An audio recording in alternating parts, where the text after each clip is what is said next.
अस्सलाम वालेकुम। WML channel में आपको खुशामदीद।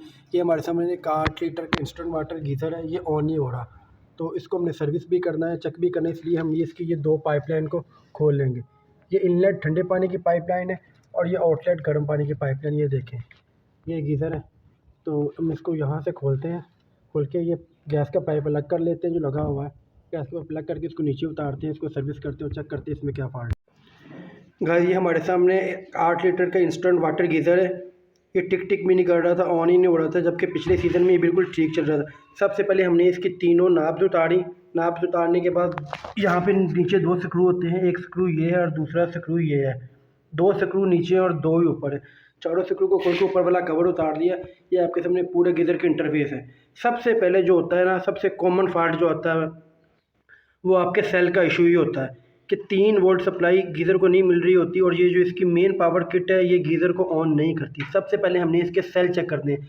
ये इसकी सेल डब्बी है, ये देखें, इसको खोलते हैं। ये सेल डब्बी है, सेल डब्बी को खोलते हैं और देखते हैं। ये देखें, यहाँ पे बहुत ज़्यादा जंगरूद सेल हुए हैं और ये पतरी पे भी जंग लगे। सबसे पहले हम इसकी सफाई करेंगे, सेल चेंज करेंगे और उसके बाद चेक करेंगे 1 बाय 1 कि गीज़र का फॉल्ट कहाँ पे है। कभी भी आपको सबसे पहले ये सैनरेट वाल हो गया, या सेंसर हो गया, या थर्मोस्टेट हो गई, उसकी तरफ नहीं जाना। सबसे पहले आपको सेल चेक करना होता है, सप्लाई चेक करनी होती है कि गीज़र को 3 वोल्ट सप्लाई मिल रही है कि नहीं मिल रही। उसके बाद अगला प्रोसेस है। और 2 सेल होते हैं, ये देखें, इनके पॉजिटिव नेगेटिव डायरेक्शन को देख के आपने लगाना होता है, ये कॉमन सी बात है। तो इस सेल को हम किसी भी सपोर्ट की मदद से बाहर खींचेंगे। ये देखिए, ये एक सेल इसका रिमूव किया हमने और ये दूसरा सेल।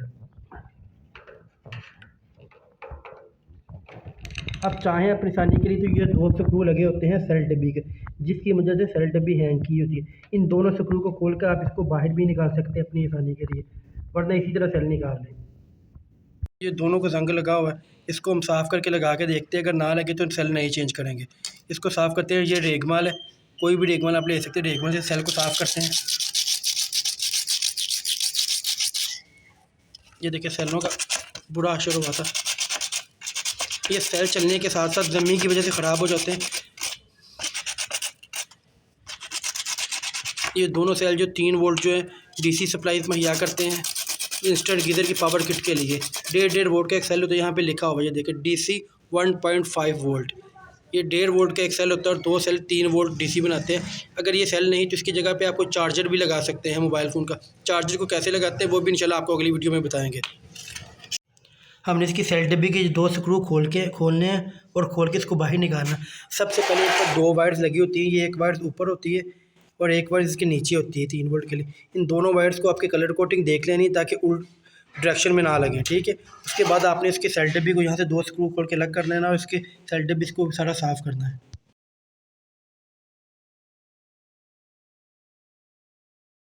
इसकी सेल डब्बी को हमने अच्छी तरह से रेक में लगा के साफ़ करके दोबारा से इनको वायर्स को लगा दिए और सेल लगा दिए। अब अभी भी गीज़र नहीं ऑन हो रहा। सबसे पहले आपको छोटा सा मैग्नेट का कोई भी पीस लेना है, क्योंकि जब गीज़र को आप नीचे उतारते हैं उस वक्त आपके साथ पास पानी नहीं होता और पानी के प्रेशर से ये सेंसर ऑन होता है और ये इग्निशन सिस्टम चलता है। ये छोटा सा मैग्नेट का पीस लेकर हम ये सेंसर के करीब जाएंगे। अगर ये टिक टिक करेगा तो ये ठीक है। ये देखें, ये सेंसर के पास हम मैग्नेट का पीस लेके गए हैं तो ये टिक टिक नहीं कर रहा। अब इसके सेंसर को खोल के चेक करेंगे।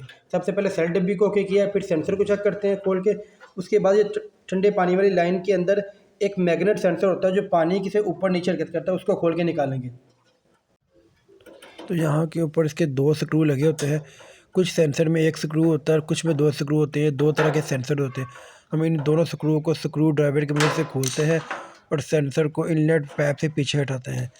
ये 2 स्क्रू ठंडे वाली पानी की लाइन जो जहाँ वाटर इनलेट, जहाँ से गीज़र में पानी दाखिल होता है, इसको हम ये आप पाइप रेंच से भी खोल सकते हैं, रेंच से भी खोल सकते हैं और एडजस्टेबल चाबी से भी खोल सकते हैं। इसको खोल के यहाँ पे एक जाली लगी होती है, उस जाली को साफ़ करेंगे। उस जाली के अंदर एक मैग्नेट होता है जो पानी के प्रेशर से ऊपर नीचे हरकत करता है, जिसकी वजह से गीज़र ऑन होता है।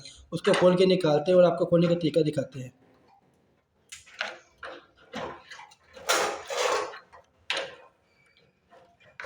ये जनाब पाइप को खोल चुके, ये देखिए, ये इसके अंदर जाली है छोटी सी, आपको दिखाने की कोशिश करेंगे। ये जाली है, जितना भी कचरा होता है इस जाली के अंदर जाके जो यहाँ पे फ़िल्टर होता है इसमें से पानी गुजरता है। उसके अंदर एक सेंसर होता है।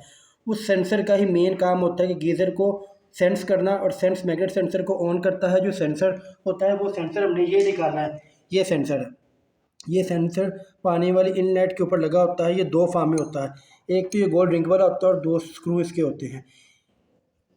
गाइस अब हम इस जाली को रिमूव करेंगे, आराम से इस जाली को निकालेंगे और देखेंगे कि ये इसके अंदर ये जो कुछ में ये यहाँ पे एक लॉक होता है जो मैग्नेट को नीचे आने से रोकता है, और कुछ में इसके ऊपर एक ये फ्लैट सिर वाला वो जो लगा होता है पेच लगा होता है।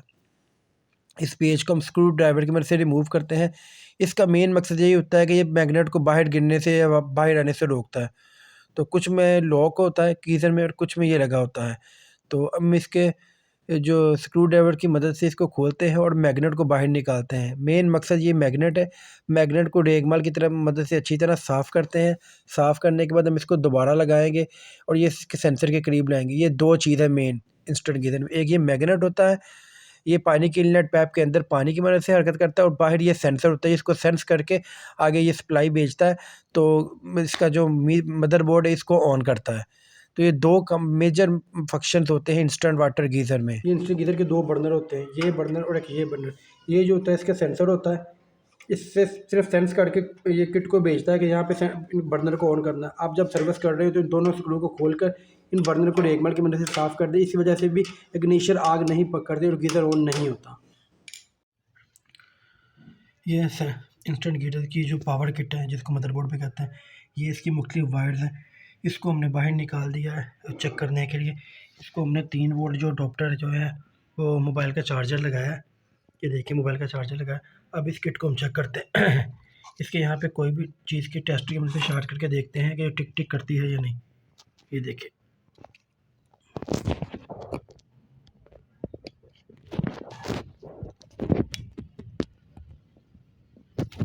ये देखें ये टिक टिक कर रही है। ये देखें यहाँ पर टेस्टर लगाया और ये टिक टिक करती है। इसका मतलब ये इसकी पावर किट जो बिल्कुल ठीक है।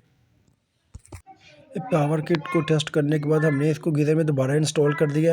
ये पावर किट को 2 स्क्रू की मदद से हमने दोबारा इंस्टॉल कर दिया और इसकी वायर्स को अपनी अपनी जगह पे वापस लगा दिया।